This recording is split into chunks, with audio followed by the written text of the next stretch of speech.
A government shutdown is not just paperwork. It is a weapon pointed at your money, and it can decide what data the world is allowed to see, at the exact moment the Federal Reserve is supposed to save everyone. In 2026, you have two problems colliding at the same time. Your job is getting redesigned by AI, your wages are buying less than they did in 2019, and the people running markets are still using the same old trick. Hide reality, manufacture expectations, then sell you a story that keeps you calm while your purchasing power leaks away. This is not financial advice. This is financial education. I want you to understand the mechanism, not the headlines. Because once you see the mechanism, you stop being surprised by crashes, stops being impressed by record highs, and you start asking the question nobody wants to answer out loud: who benefits when the truth is delayed? Let's start with the most brutal and boring part. A shutdown happens when lawmakers refuse to approve budgets. That means large portions of government staff cannot work, and large portions of official statistics cannot be produced. In the past, people treated shutdowns like background noise. But in modern finance, background noise is not background noise. Data is leverage. If the data disappears, the world has to guess. And guessing is not neutral. Guessing creates openings for whoever controls the narrative, whoever has the earliest access, and whoever already has positions built to profit from confusion. Now let me pull you into 2026, not 1996. In 2026, you are living through AI-driven job churn, not dramatic movies, not robot revolutions. It is quieter. It is call centers shrinking. It is junior analysts replaced by automated dashboards. It is marketing teams losing entry-level jobs because AI generates copy, images, and summaries instantly. The result is that your household income becomes more fragile even if your bank account still looks fine today. At the same time, housing affordability is not recovering. You can look at any major U.S. metro and you will see the same pattern. Home prices elevated beyond what typical wages can sustain. The buying story is being replaced by a rent-forever plan for millions. And when people are stuck renting, they are stuck in a smaller financial orbit. Less liquidity, less ability to absorb shocks. Less ability to invest in anything risky. Then inflation, even when it comes down on paper, still crushes real purchasing power. Your salary may increase, but the basket of essentials keeps moving faster. Groceries, insurance, healthcare, and rent do not care what a headline CPI number says, so you feel poorer, even if the graphs flatten. So when the government shutdown hits and official data stops, your life is already stressed, and now the financial system asks you to play a different game. A game where you are expected to react to signals that are delayed, missing, or quietly revised. Here is where the emotional knife goes in. You are not being told a true version of events, you are being managed, and the management is not subtle when you know where to look. Let's talk about the Federal Reserve and the interest rate expectations everyone watches like a religion. The market lives on probabilities. In 2026, investors price in rate cuts like they are forecasting weather. They want a cut because rate cuts create liquidity. Liquidity is the fuel that keeps risk assets moving higher.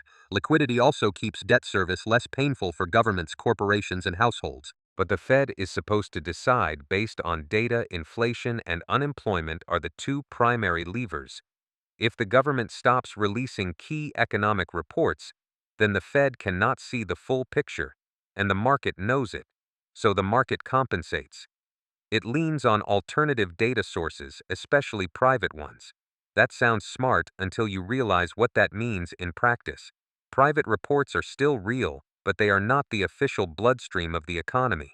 They can be less timely, less comprehensive, and sometimes built in ways that reflect different sampling methods.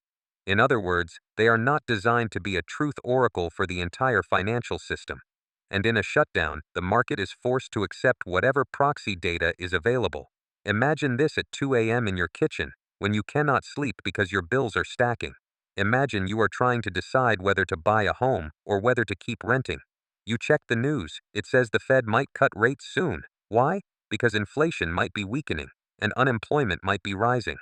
But then the government pauses official employment and inflation releases. Suddenly your soon becomes a maybe. Suddenly the proof disappears, yet markets still trade like proof exists, and that is the trick. The market can trade expectations even when the underlying reality is incomplete. Now, here is the part nobody wants to say out loud. The world does not need complete truth to move money. It only needs enough certainty to get risk to chase itself upward. Let's zoom into the pricing dynamic. When government data disappears, The market often does not freeze. It accelerates. Traders fill the gaps with probability models, with market microsignals, with futures curves, and with whatever private surveys are circulating. If you have ever seen a short-term rally that makes no sense with real-life conditions, this is often why. The market can rise because liquidity is expected, even if the economy is not actually improving. And once risk assets move up, people interpret that as confirmation. That's how the illusion stabilizes itself. Prices go up, so you assume the story is correct. But prices can also go up because the story is convenient. In 2026, we should connect this to AI disruption. AI does not just remove jobs. It also changes what counts as employment in official data.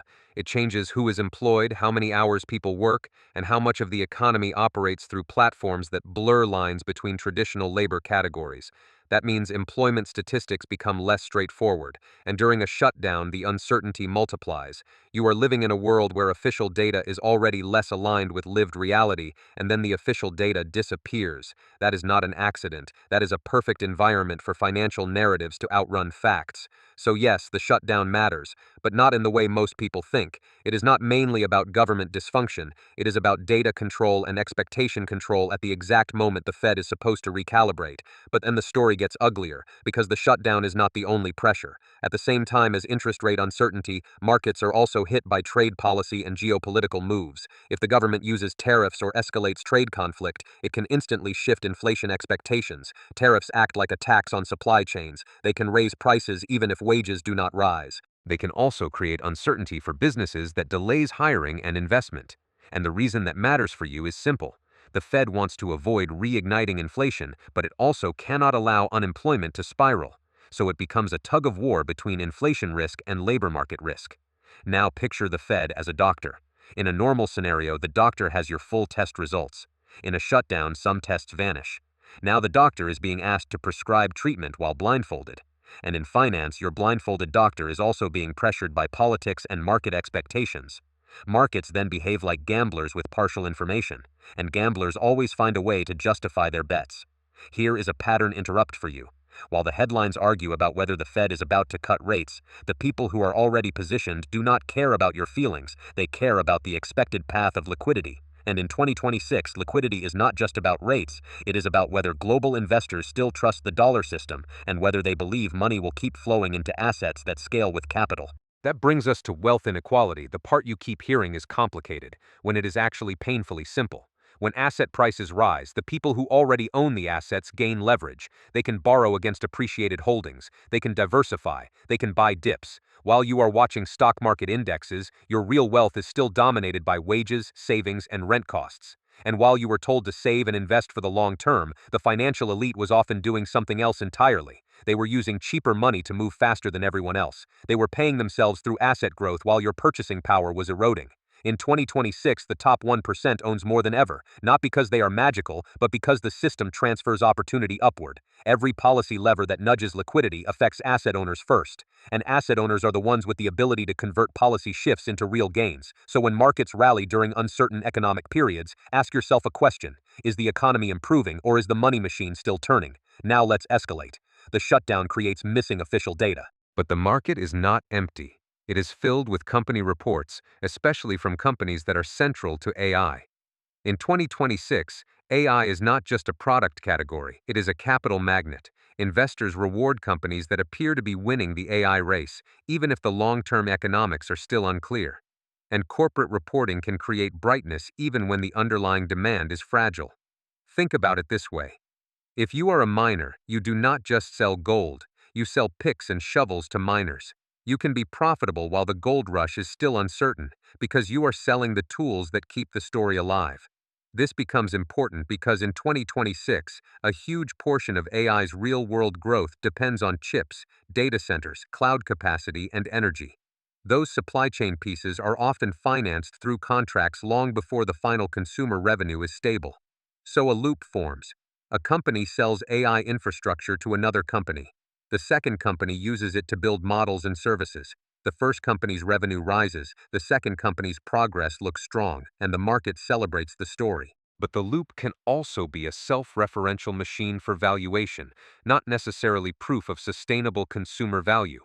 The market wants momentum. Momentum can exist even when profitability is complicated. And this is where you have to be careful with a myth that social media constantly repeats: passive income equals freedom.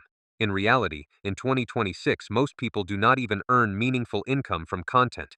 The creator economy illusion sells the dream, but most creators are at $0, debt included. They are not building resilient cash flow.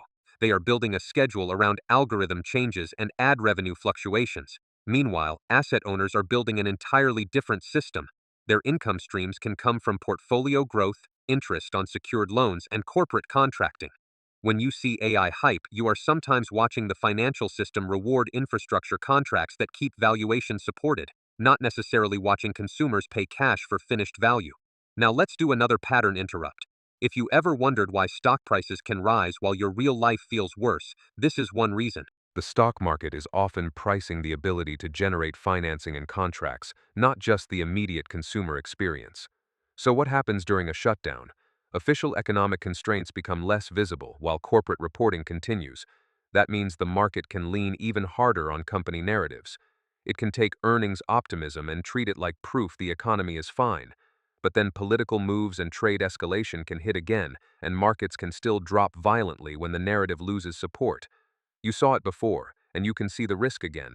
When a tariff escalation hit, markets often fall hard because companies fear higher costs and slower demand.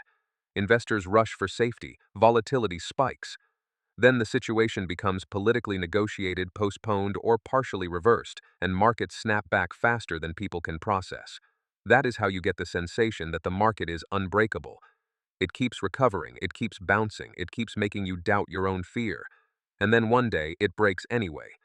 In the original story behind this script, there was a warning signal. A market structure that seemed unable to decline was finally punctured. Then the shutdown and trade actions pushed volatility into a new regime. That is when you stop relying on "it always recovers" logic. In 2026, that logic is especially dangerous because you have been trained by years of market rebounds and liquidity support to believe that dips are invitations. Meanwhile, many real households are not dipping, they are bleeding. Now I want to connect this to the global debt reality because debt changes everything. Global debt has exceeded $300 trillion. That is not a slogan, it is a structural condition. When global debt is that high, interest rates matter more than ever because small rate changes can swing debt service burdens. Governments and corporations can look stable in low-rate environments and then suddenly stress once rates stay higher for longer. And when investors expect rate cuts, they bid up assets aggressively because they believe debt service will ease. But if rate cuts are delayed, or if inflation data is politically distorted, then you get whiplash. Markets can rally on expectations, then drop when expectations are not fulfilled. Your life is affected by this through jobs, wages, and costs. But the market's life is affected through liquidity and risk appetite. Those two systems move differently. That's why the disconnect feels unreal. You might be earning less in real terms, yet you keep seeing stock indices near highs.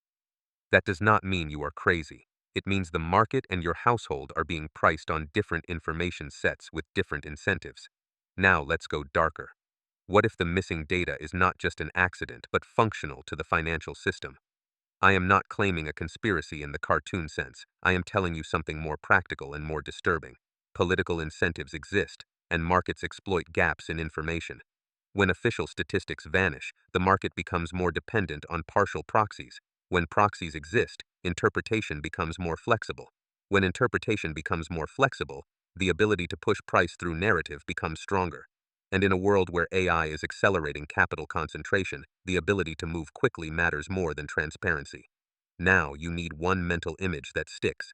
Picture a poker table where the dealer says the next card will be revealed soon. The entire table bets based on that promise. Then the dealer walks out for a while, but the table keeps betting anyway. Eventually someone wins, but you never really saw the truth. You just saw who was positioned when the reveal happened. That is what missing economic data does to the market. So what should you do with that knowledge? You cannot control political events, you cannot control Fed expectations, but you can control your risk framework. In 2026, the risk framework you need is not optimism, it is resilience. That means you should stop treating wealth as a single asset class that you hope will save you. Because the stock market is not a savings account. It is a pricing machine that can switch regimes quickly. And this matters even more now because the retirement crisis is not theoretical. Social security timing, underfunded pensions, aging populations, and employer plan stresses mean that many people cannot wait for the market to come back. They need stability. So let's talk about stability. A shutdown creates data uncertainty. Data uncertainty creates volatility. Volatility pushes people toward assets that historically act as hedges when confidence breaks. That is why, in many periods, gold and silver attract attention, not because they are magic, because they have a different relationship to central bank policy. When money systems feel stressed, some investors look for assets that are less directly tied to a specific company's narrative or a specific government's quarterly report. In the original framing, the person rotated away from U.S. equity exposure toward precious metals after recognizing that the bubble could be supported longer than anyone wanted to admit. That is not a guarantee of returns, it is a response to asymmetric risk. When you fear that equities can fall faster than expected, you look for assets that may not behave the same way. Now I am going to add a micro story, because abstract finance becomes real when you attach it to a person. Picture a 32-year-old nurse named David. He works nights, he has student loans, and he watches his retirement contributions like they are a promise. He is told to invest for the long term. He does. For years his statements look like progress. Then rent jumps again, and his groceries go up, and his insurance renews at a higher price. He still contributes to his retirement plan because he believes the rules will hold. Then the job market shifts. Not with layoffs like a horror movie, but with automation in paperwork and AI-assisted scheduling that reduces staffing needs. He is still employed, but overtime disappears. His effective income drops. At the same time, the stock market keeps rising. David feels something inside him twist. If everything is supposedly fine, why does he feel poorer? It is because the stock market is not reporting his life, it is reporting liquidity and expectations. Now remember, David, we will come back later, because his story does not end well if he thinks the market is a mirror of reality. Let's shift to AI and the finance machine again, because this is where the script turns from economic mechanics into moral disgust. In 2026, AI is expensive. Training models requires energy, chips, and time. In many cases, the revenue that investors expect is not yet proven at scale. But market participants do not need proven cash flow in the short term. They need a belief that cash flow is coming, and belief is easier to manufacture than profit. One way belief is manufactured is through intercompany contracts. A big AI ecosystem can show massive spending on chips and cloud infrastructure. That spending creates revenue for suppliers. Suppliers then show strong financial performance, which justifies more spending. And because it is all in the same story universe, investors treat the loop as evidence. The loop becomes a valuation support system. It might not be illegal. Contracts can be real. Money can move legally. The moral problem is that the final consumer still might be paying less than the market implies, or the company might be losing money while the ecosystem's components profit. So the bubble can exist without a normal foundation like consumer demand. It can exist on financing cycles. And in a financing cycle, a small change in interest rate expectations can matter more than the underlying business model. Now let's tie it back to the shutdown and tariffs. When data disappears and trade policy spikes uncertainty, the probability of abrupt repricing increases. If investors believe the Fed will cut quickly, they will buy risk. If they suddenly doubt it, they will sell risk. That is why rate cut expectations are so powerful. They are not just macro policy. They are the switch that flips the risk appetite lever. And the Fed has its own incentives. The Fed wants to avoid destabilizing inflation while also avoiding a collapse in growth. But politics can pressure everything around the Fed, even if the Fed is independent. Markets can pressure too, because the Fed does not operate in a vacuum. It is observed, interpreted, and priced by everyone. In earlier years, the market also learned this lesson. Rate cut promises can be delayed until later because financial conditions or inflation readings do not allow it. In 2024 and 2025, people repeatedly believed cuts were coming sooner. Then actual cuts were pushed out. When that happened, it revealed something brutal. A slow cut path might not revive the economy meaningfully. It can become cosmetic. It can soothe markets without fixing real wage stagnation or real household strain. So what is the alternative when slow cuts do not work? The alternative is speed and force, like the panic response in the financial crises. If the Fed can act quickly, it can flood liquidity and prevent a debt spiral. But to do that, the Fed might need a stronger justification, often involving crisis-level deterioration. Now, connect this to 2026. AI disruption is already creating a structural slowdown in certain white-collar and entry-level jobs. Climate-driven economic disruption is also hitting insurance markets and increasing costs in regions that used to be stable. That forces migration and raises living expenses. Global debt is high, household budgets are tight, so the system is already fragile. It does not need a full meltdown to create stress. It needs just enough shocks layered on top of each other. Data uncertainty, trade uncertainty, insurance stress, and labor